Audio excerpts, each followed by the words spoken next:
আপনি কি জানেন গত বছর রমজানে আপনি যা করতে চেয়েছিলেন তার কতটুকু সত্যিই করতে পেরেছিলেন?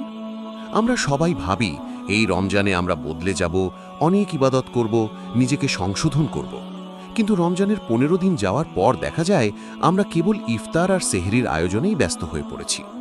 রোজা রাখা মানে কি শুধু না খেয়ে থাকা, নাকি এর চেয়েও বড় কিছু? আজকের এই ভিডিওতে আমি আপনাকে দেখাবো রমজানের এমন একটি রুটিন এবং ৫টি শক্তিশালী আমল যা আপনার এই রমজানকে জীবনের শ্রেষ্ঠ রমজানে পরিণত করতে পারে। ভিডিওটি শেষ পর্যন্ত দেখুন, কারণ শেষে একটি বিশেষ টিপস আছে যা আপনার রমজানের প্রোডাক্টিভিটি কয়েক গুণ বাড়িয়ে দেবে। আসসালামু আলাইকুম। মাহে রমজান আমাদের দুয়ারে। এটি কেবল একটি মাস নয়, এটি আমাদের আত্মাকে পরিশুদ্ধ করার একটি বিশেষ ট্রেনিং কোর্স। কিন্তু সঠিক পরিকল্পনা না থাকায় আমরা অনেকেই এই সুযোগটি হারিয়ে ফেলি। আজকের ভিডিওতে আমরা আলোচনা করব রমজানের প্রতিদিনের এমন কিছু কাজ নিয়ে যা আমাদের দুনিয়া ও আখেরাত উভয় ক্ষেত্রেই সফল করবে। রমজানের দিন শুরু হয় সেহেরি দিয়ে। রাসূলুল্লাহ সাল্লাল্লাহু আলাইহি ওয়াসাল্লাম বলেছেন, তোমরা সেহেরি খাও, কারণ সেহেরিতে বরকত রয়েছে। অনেকে শুধু পানি খেয়ে বা অলসতা করে সেহেরি ছেড়ে দেন, যা ঠিক নয়। সেহেরির সময়টি দোয়ার জন্য অত্যন্ত কবুলিয়তের সময়। ফজরের নামাজের পর সাথে সাথে না ঘুমিয়ে অন্তত ১৫-২০ মিনিট কুরআন তেলাওয়াত বা জিকির করার চেষ্টা করুন। এই সময়টি আপনার সারা দিনের কাজের শক্তিতে বরকত দেবে।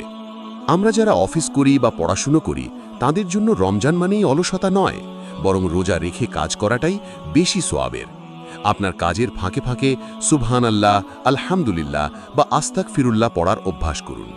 মনে রাখবেন, রমজানে প্রতিটি নফল ইবাদতের সোয়াব ফরজের সমান এবং প্রতিটি ফরজের সোয়াব ৭০ গুণ বৃদ্ধি পায়। তাই জিকিরের মাধ্যমে জিহ্বাকে সিক্ত রাখুন। ইফতারের সময় আমরা অনেক সময় টেবিল ভর্তি খাবার সাজাই, যার অর্ধেকই হয়তো অপচয় হয়। ইসলাম অপচয় পছন্দ করে না। ইফতার করুন সুন্নাহ মেনে, খেজুর এবং পানি দিয়ে। ইফতারের ঠিক আগ মুহূর্তটি দোয়ার জন্য বিশেষ সময়। এই সময় সোশ্যাল মিডিয়ায় স্ক্রোল না করে আল্লাহর কাছে নিজের এবং উম্মার জন্য দোয়া করুন। মনে রাখবেন, ইফতারের তৃপ্তি কেবল খাবার স্বাদে নয়, বরং আল্লাহর সন্তুষ্টিতে। দিনের বেলা রোজা রাখার পর রাতের তারাবি আমাদের মনকে শান্ত করে। তারাবি কোনো বোঝা নয়, বরং এটি আল্লাহর সাথে কথোপকথনের সুযোগ। আর রমজানের শেষ ১০ দিনের কথা তো বলাই বাহুল্য। লাইলাতুল কদর তলাশ করার জন্য শেষ ১০ দিনের প্রতিটি রাতকে মূল্যবান মনে করুন। যদি সম্ভব হয়, শেষ রাতে তাহাজ্জুদের নামাজ পড়ার চেষ্টা করুন। এই নিস্তব্ধ সময়ে আল্লাহর কাছে চাইলে তিনি কাউকে খালি হাতে ফেরান না। বন্ধুরা, রমজান আসে আমাদের বদলে দিতে। আমরা যদি এই ৩০ দিন নিজেদের নিয়ন্ত্রণে রাখতে পারি, তবে বাকি ১১ মাসও আমাদের জন্য সহজ হয়ে যাবে।